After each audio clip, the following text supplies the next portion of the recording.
নমস্কার বন্ধুরা, কৃষি অনুসন্ধান ইউটিউব চ্যানেলে আপনাদের প্রত্যেককে আমার আন্তরিক প্রীতি, শুভেচ্ছা, ভালোবাসা ও নমস্কার জানাই। বন্ধুরা, কৃষি ও কৃষি সংক্রান্ত আমার এই কৃষি অনুসন্ধান ইউটিউব চ্যানেলে এঁচোড় চাষের যাবতীয় তথ্য, গাছ লাগানো থেকে ফল তোলা অবধি A to Z তথ্য এবং কিছু গুরুত্বপূর্ণ অর্থকারী ফল ও ফুল চাষের সম্পর্কে যাবতীয় তথ্য ও চারা গাছের রিয়েল কোয়ালিটি এবং অরিজিনাল কোয়ালিটি চারা গাছের অনুসন্ধান সম্পর্কে যাবতীয় তথ্য আমার এই ইউটিউব চ্যানেলে যখনই আপলোড করা হবে, আপনাদের মোবাইল ফোনে সঙ্গে সঙ্গে নোটিফিকেশান পেয়ে যেতে খুব তাড়াতাড়ি আপনারা যাতে ভিডিওটি পেয়ে যান, অবশ্যই আমার চ্যানেলটিকে সাবস্ক্রাইব করতে ভুলবেন। বন্ধুরা, আমি প্রথম ভিডিও শুরু করি কুলের চাষ নিয়ে। এঁচোড় চাষের পাশাপাশি আমি বেশ কয়েকটি কুলের গাছও লাগিয়েছিলাম। আর যারা আমার এই কুলের ভিডিওটি দেখেছিলেন, ভারত সুন্দরী কুল এবং কাশ্মীরি লাল আপেল কুলের ভিডিওটি যারা দেখেছিলেন তারা অবশ্যই দেখে থাকবেন ছোট ছোট গাছগুলোতে কি পরিমাণ কুল ফলেছিল। আর সেই প্রত্যেক বছর সেই কুলের ফলন অধিক পরিমাণে পেতে বেশ কিছু কিছু গুরুত্বপূর্ণ পরিচর্যার প্রয়োজন হয়। আর সেই পরিচর্যাটা আমি আজকের প্রতিবেদনে আপনাদের সঙ্গে কাছে তুলে ধরব। এই বেশ কয়েকটি কুল গাছের মধ্যে আমি একটা কুল গাছ দেখাচ্ছি। দেখুন, এই যে কুল গাছ, এই যে প্রচণ্ড রোদে এখন পাতা ঝরে গেছে, পাতা লাল হয়ে গেছে, এই কুল গাছটি আমি একটা দেখাচ্ছি।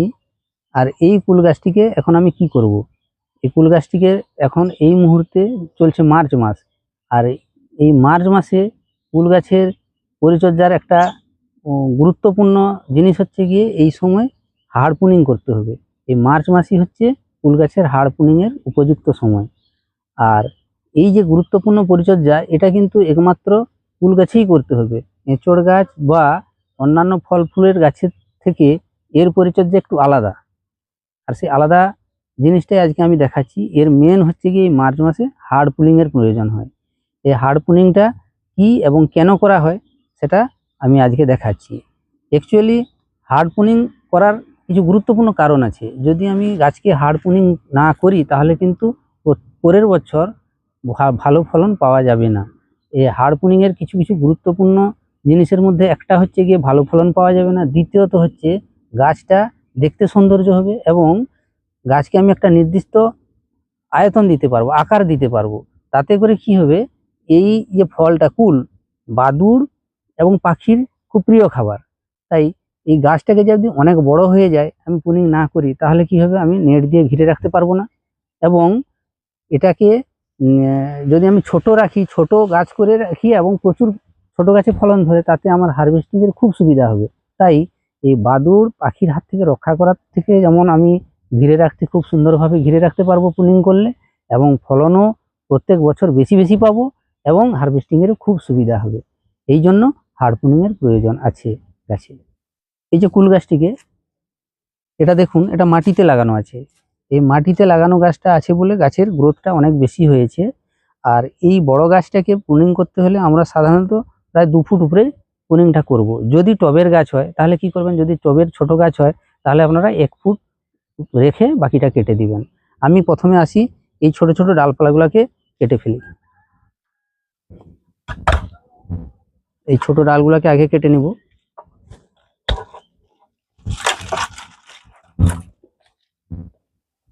এই আগে ছোট ডালপালাগুলোকে কেটে নেই।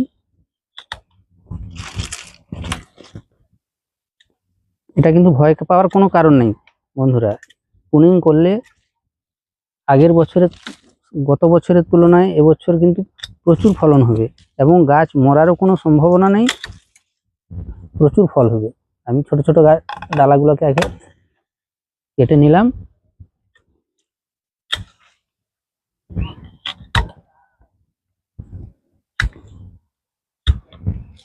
এরপরে মোটামুটি দেখুন 1 হাত 2 হাত এই জায়গায় হচ্ছে প্রায় 2 ফুট একটু বেশি এরকম ডালগুলোকে আমি কেটে নেব।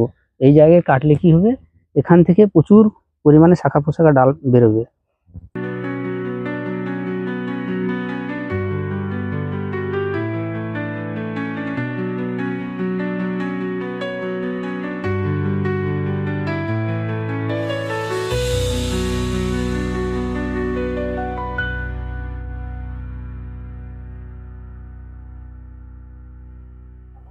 একটা করাত বা কোনো কাটার যন্ত্র বা হ্যাকসোর সাহায্যে এইভাবে কিন্তু আমরা গাছের ডালটাকে ঠিক 2 ফুট উপরে কাটতে থাকবো। তবে অবশ্যই একটা জিনিস খেয়াল রাখতে হবে, গাছটির গাছের যে ছাল কোনো মতে যেন ছিঁড়ে না যায় বা কেটে না যায়। এভাবে কিছুটা নিচের অংশ কাটবো এবং তারপরে উপরের অংশ কেটে পুরোপুরি কাণ্ডটাকে কেটে দেবো। তবে আরেকটা জিনিস খেয়াল রাখতে হবে, যেন যেখানে কাটছি সেই জায়গাটা যেন কোনো মতে মাঝ বরাবর কাণ্ডটা ফেটে না যায় এবং ছাল ছিঁড়ে না যায়। এইভাবে দেখুন আমরা কাটবো, কিছুটা উপরের অংশ কিছুটা নিচের অংশ। যদি গাছটা কোনো দিকে হেলে থাকে তাহলে আগে সেই নিচের পোর্শনটা আগে কিছুটা কাটবো, তারপরে উপরের অংশ কেটে পুরোটা কাণ্ডটা সুন্দর করে কেটে ফেলবো। এতে কোনো ভয়ের কারণ নেই, কোনো কিছু নেই, গাছ কখনো কোনো ক্ষতি হবে না। দেখুন এইভাবে আমরা কাটতে থাকবো, ছোট ছোট ডালপালাগুলোকে আগে কাটবো, তারপরে বড় কাণ্ডটাকে উপর থেকে কিছুটা কাটবো, নিচ থেকে কিছুটা কেটে সুন্দরভাবে আমরা কেটে ফেলবো। তার সঙ্গে সঙ্গে এইভাবে মোটা ছত্রাকনাশকের একটা মোটা প্রলেপ আমি প্রত্যেকটা কাটার অংশে সুন্দরভাবে লাগিয়ে নেব। এই যে দেখুন এইভাবে আমরা লাগিয়ে নিচ্ছি প্রত্যেকটা কাটার অংশে। এইভাবে প্রত্যেকটা কাটা জায়গায় একটা ছত্রাকনাশক, যে কোনো সে অ্যান্ট্রাকল বা সাপ,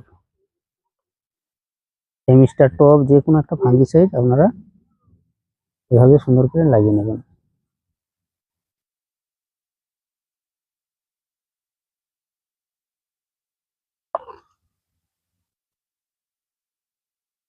দেখুন প্রত্যেকটা গাছে আমরা এভাবে কেটেছি আর একটা ছত্রাকনাশক লাগিয়ে দিয়েছি। এটাও দেখুন এভাবে আমরা কেটেছি, সুন্দর করে লাগিয়ে দিয়েছি। এরপরের গাছটাতেও দেখুন এইভাবে, গাছটা একটু ছোট ছিল বলে একটু নিচ থেকে কেটেছি, এটাও লাগিয়ে দিয়েছি এইভাবে। এইভাবে আপনার কিন্তু কেটে নিতে হবে। এই চারিদিকের খোঁড়া জায়গায় আমরা মিশ্র সার প্রয়োগ করব।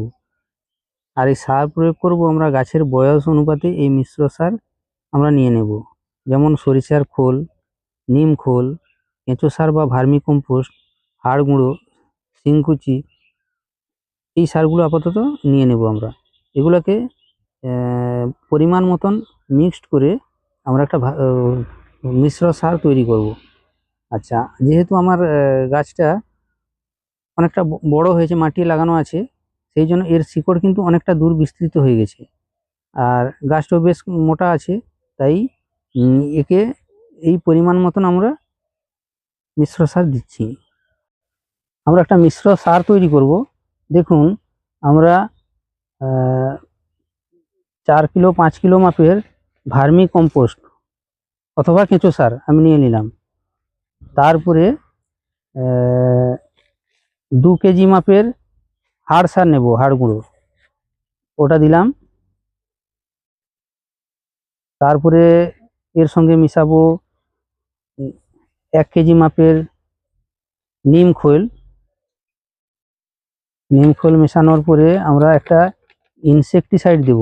ইনসেকটিসাইড ধরুন 2 চামচ মাপের দিব, অনুমানিক এই যে 2 চামচ দিয়ে দিলাম। কারণ হচ্ছে এটা উই পোকার হাত থেকে গাছটাকে রক্ষা করার জন্য আমাকে কিছুটা ইনসেকটিসাইড দেওয়ার প্রয়োজন আছে, দিয়ে দিলাম। এরপরে দেখুন বোরন, বোরন 2 চামচ 3 চামচ দিয়ে দিব।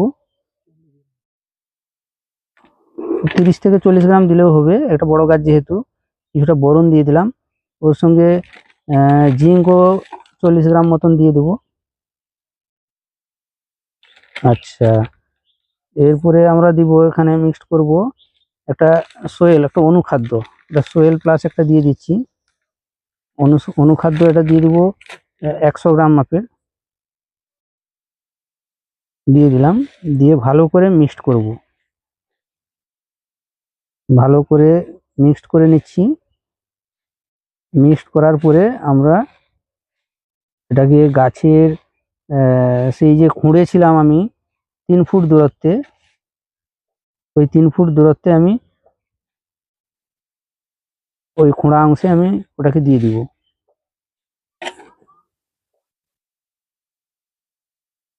এই যে সে খোঁড়া জায়গায় আমরা দিচ্ছি ওই মিশ্র সারটাকে। এই মিশ্র সারটা দেওয়ার কারণ হচ্ছে, মিশ্র সারটা দিলে খুব তাড়াতাড়ি গাছের গাছের বৃদ্ধি এবং ডালপালা নতুন নতুন বেরিয়ে আসবে এবং শিকড়ের দারুণ বৃদ্ধি হবে। এই যে দেখুন আমরা দিয়ে দিচ্ছি মোটামুটি এটাকে চারধার দিয়ে দিলাম। আচ্ছা, এটা এটা কিন্তু এই পরিচর্যাটা আমাকে করতেই হবে। হাড়পুনিং এর পরে এই পরিচর্যাটা করার যথেষ্ট কারণ আছে। এটা যেমন আগামী ফলের যখন শুরু হবে প্রচুর পরিমাণে ফুল আনতে সাহায্য করবে এবং খুব বেশি পরিমাণে ডালপালাও বেরাতে শুরু করবে। এরপরে আমরা দিব সরিষা খোল। সরিষা খোল আমি 10 দিন আগে থেকে ভিজিয়ে রাখছিলাম। দেখুন ওটাতে 400 গ্রাম মাপের সরিষা খোল ভিজিয়ে রাখছিলাম। আমি সেটা 8 লিটার বা 6 লিটার জলে 6 লিটার জলে ওটাকে মিক্সড করে আমি ওই মিশ্রণ সারের সঙ্গে আমি দিয়ে দিচ্ছি চারদিকে গোড়ায়।